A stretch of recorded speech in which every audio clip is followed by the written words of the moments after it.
Have you ever noticed how it's easier to do the things you don't even care about? But somehow, the moment it's something you actually love, you freeze? You tell yourself you'll start tomorrow.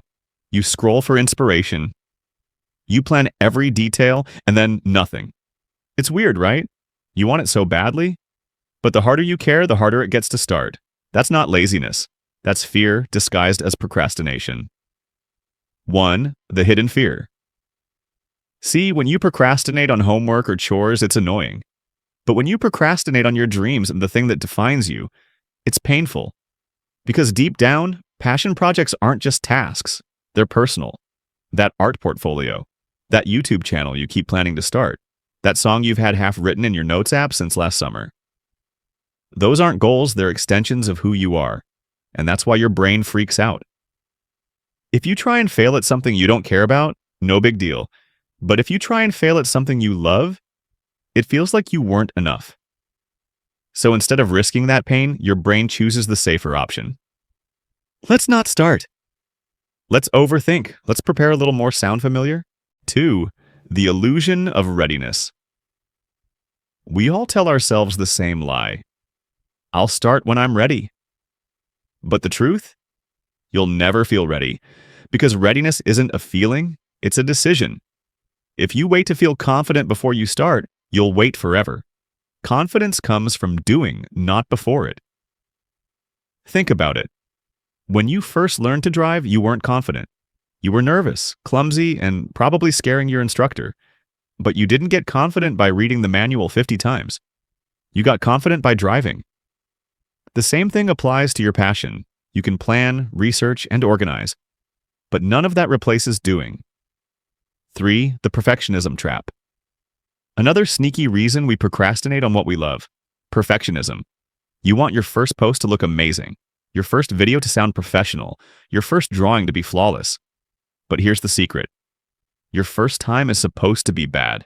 Nobody starts perfect. Nobody.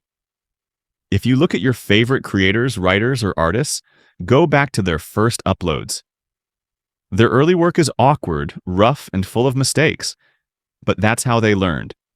Perfectionism isn't about high standards. It's about fear of judgment. You're not trying to make it perfect for yourself. You're trying to make it perfect so others won't see your flaws. But the people you admire most, they started anyway. And that's what made them good. 4. The identity loop. Here's where it gets deep. When you tie your passion too closely to your identity, every setback feels personal. If the project fails, you feel like you failed. If no one likes your work, you feel like you're not likable. But that's not how it works. What you make isn't who you are. It's just a reflection of where you're at right now. You're not creating to prove yourself. You're creating to discover yourself. Once you understand that, you stop trying to protect your identity and start expressing it. 5. How to break the cycle. Okay, let's talk solutions. Here's how to actually start working on what you love without the overthinking spiral. Step 1. Lower the bar. Don't aim for perfect. Aim for done. Tell yourself, I'm just going to make a rough version today. The smaller the start, the easier the action. Step 2. Set emotional goals, not results. Instead of, I'll finish a song today, try, I'll enjoy writing for 30 minutes. Shift from performance to presence.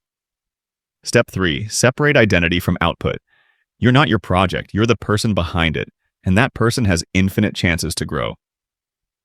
Step 4. Build public accountability. Tell a friend. Post your progress. When you bring others in, you create momentum that your brain can't quietly cancel. 6. Closing message. So, if you've been procrastinating on something you love, you're not lazy. You're just scared that your best won't be good enough. But guess what? It doesn't have to be. Your first version is supposed to suck. It's supposed to teach you something. And the only way to reach your perfect version is to get through the messy one first. So, tonight, don't plan, don't overthink. Just start. Open that file. Write one line, record one take, sketch one idea. Because every masterpiece starts the same way, with one small imperfect step. You don't need permission. You don't need more time. You just need to begin. Let's make something real.